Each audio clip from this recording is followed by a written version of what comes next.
And welcome back to another episode of Life in Prison. My name's Zach, and I apologize, it's been a while, it's been a grip.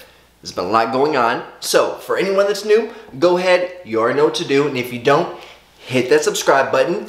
While you at it, go ahead, hit that bell notification button so you'll be first informed when I upload. So, as I said, there's been a lot going on. So, first off, the feds ended up kicking the door and I was staying at, and I had to get a new crib. Now, I have my YouTube studio set up, so it's been a minute. It's been like a month. I've been trying to get this condo, trying to get everything set up, got the background set up. So what we're going to be talking about today is going back to prison.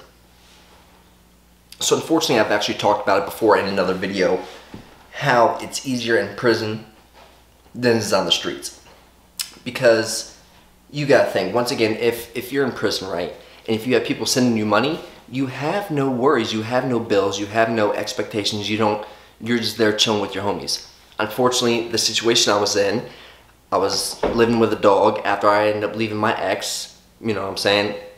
Big dog took me in, let me get a place to stay until I could get my own spot. He was under federal paper and state paper probation, parole actually, and he ended up violating, and while I was at work, they came, scooped him up, and, you know, did a raid on the whole house. You know, he's going to be in there for a while. But the thing is, it's like, once you get out, right, it's been my main focus since being out, trying to prepare myself for the future, for the long term, right? Because not everything's going to happen like this. It's not going to happen like that. It's going to take time. Some people have opportunities more than others, so some people actually can make it a little bit easier. But for the ones that don't, you know, we gotta work. And what's bothered me is the ones that I've been locked up in prison with, right? In there you can be anybody you want. You can be Pablo Escobar, as I keep saying, you can be Pablo, you can be anybody. The moment you get on the streets though, and you touch down, that's when reality actually hits. I wanted to be able to tell people that they're successful, you know. If you ever notice most people that get high, or most people that aren't really doing good, their focus is on trying to convince people how good they're actually doing. Like, they like to say it a lot, trying to convince everybody, right? You're not convincing anybody. At the end of the day, unless you're doing good, you're doing good. It's whenever they get out and they see other people they was locked up with that was also doing good now, since being out, they concoct these schemes and these things. Like, a normal person can see right through this stuff, right? But they make up these things to try to get money all the time. Like, hey man, I'm not doing so good. You know, it's hard getting a job. It's really not hard getting a job. That's the thing. You don't want to work. You don't want to do physical labor stuff. No one wants to work in a warehouse, or no one wants to go to fast food restaurants, or no one wants to push carts, or whatever it may be. But at the end of the day, what else are you going to do? You literally have to do it. I mean, you can keep selling drugs. I mean, we all know how far that gets you. You get what I'm saying? What I don't understand is, whenever things start going bad, why blame other people? Why not just take fault? Or be like, okay, I did wrong. Why? Blaming other people is not going to get you anywhere. It's not going to help you at all. It's not going to change your life. It's just putting fault and skipping that whole situation and trying to put it in the past.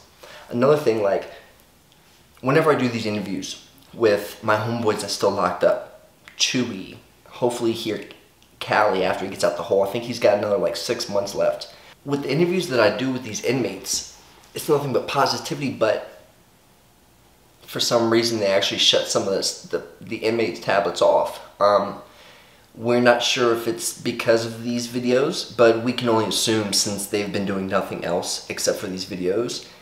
And I don't understand. For one, we're promoting positivity.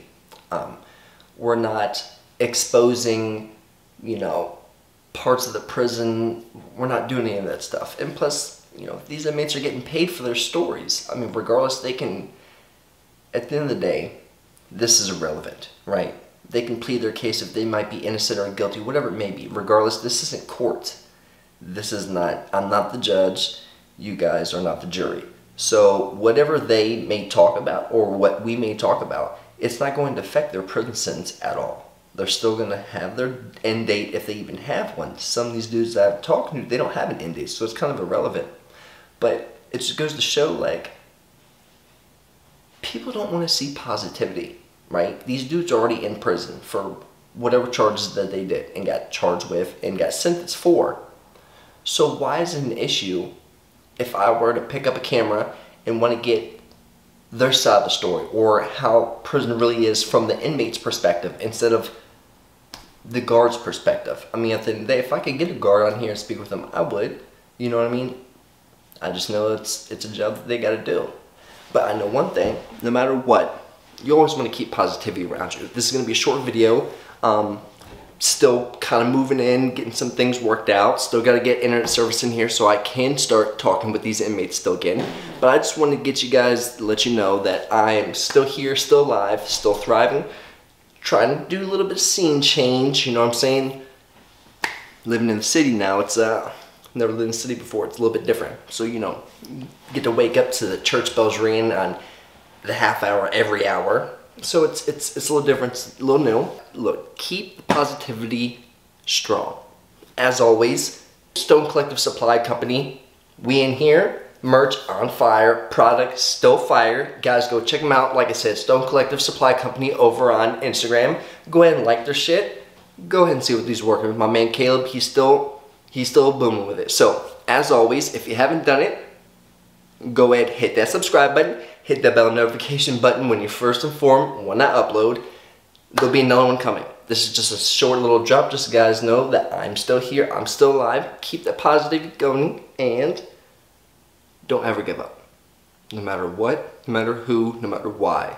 Don't give up. As always, I send my utmost love, loyalty, respect. You guys have a good one.